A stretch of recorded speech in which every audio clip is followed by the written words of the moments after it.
আসসালামু আলাইকুম। সুপ্রিয় এইচএসসি এবং ভার্সিটি অ্যাডমিশন টেস্টের শিক্ষার্থীবৃন্দ, তোমাদের জন্য আজকে চমৎকার একটি ভিডিও নিয়ে এসেছি। প্রত্যেক বছর ভার্সিটি অ্যাডমিশন টেস্টে এখান থেকে প্রশ্ন আসতে দেখা যায়।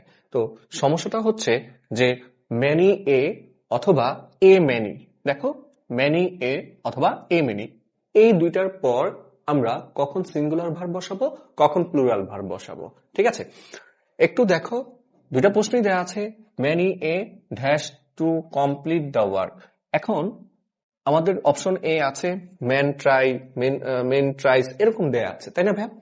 শোনো, আমি বলে দিচ্ছি এই ভিডিওর মাধ্যমে, যখন তোমরা দেখতে পাবা ম্যানি এ, ম্যানির সাথে যখন আর্টিকেল এ থাকবে এই পাশে, তখন সেটা সিঙ্গুলার নাউনকে যুক্ত করবে এবং সিঙ্গুলার ভার্বকেও যুক্ত করবে। বোঝা গেছে বিষয়টা? আবার বলছি, ম্যানি এর পর অবশ্যই তুমি একটা সিঙ্গুলার নাউন বসাবা এবং সিঙ্গুলার ভার্বকে বসাবা। বোঝা গেছে? তাহলে যদি আমরা অপশনগুলো খেয়াল করি, একটু খেয়াল করে দেখো, ম্যান এটা ঠিক আছে, এটা হচ্ছে সিঙ্গুলার, কিন্তু ট্রাইটা কিন্তু ভার্বের প্লুরাল ফর্ম। কোন ভার্বের সাথে যদি এস থাকে তখন সেটা হচ্ছে সিঙ্গুলার ভার্ব, কোন ভার্বের সাথে যদি এস না থাকে তখন সেটা হচ্ছে প্লুরাল ভার্ব। তাহলে ম্যানটা সিঙ্গুলার নাউন বসা সত্ত্বেও আমার এখানে দেখো ট্রাইটা হচ্ছে কি প্লুরাল ভার্ব, তাহলে এটা হবে না, এটা ক্রস। এরপরে চলে যাই, দেখো বি অপশনে আমাদের বলা হয়েছে যে মেন, MEN, এটা কিন্তু প্লুরাল নাউন। এটা কোন নাউন ভাইয়া? Plural noun. তা আমরা কি বলছি যে হচ্ছে ম্যানি এর সাথে হচ্ছে কখনোই প্লুরাল নাউন বসে না, সিঙ্গুলার নাউন বসে, তাহলে এটাও হচ্ছে কি ক্রস। এরপরে চলে যাই, সি অপশনটা যদি আমরা খেয়াল করি, ম্যান হচ্ছে সিঙ্গুলার নাউন, ওকে, এটা বসতে পারে। দেখো এই যে সিঙ্গুলার নাউনের পর সিঙ্গুলার ভার্ব বসবে, অর্থাৎ ট্রাইস, এটা কিন্তু ঠিক আছে, এটা হচ্ছে কি ভাইয়া? Singular verb. তাহলে অপশন সি হচ্ছে কারেক্ট। ক্লিয়ার?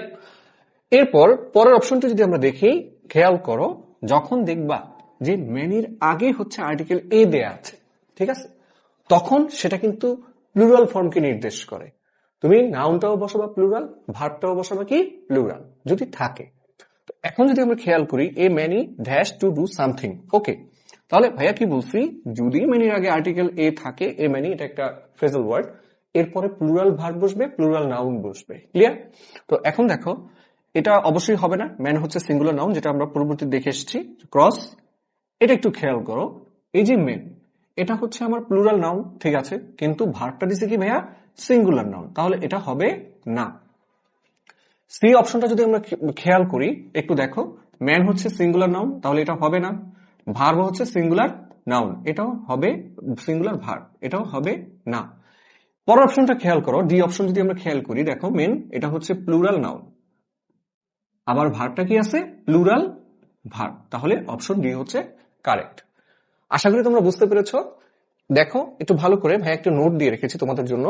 ম্যানি এর সাথে তোমরা সিঙ্গুলার নাউন বসাবা, ভার্ব বসাবা singular. Many, a many, a great many, এই তিনটা ফর্মের সাথে আমরা প্লুরাল নাউন বসাবো, প্লুরাল ভার্ব বসাবো। আজকে এই পর্যন্তই।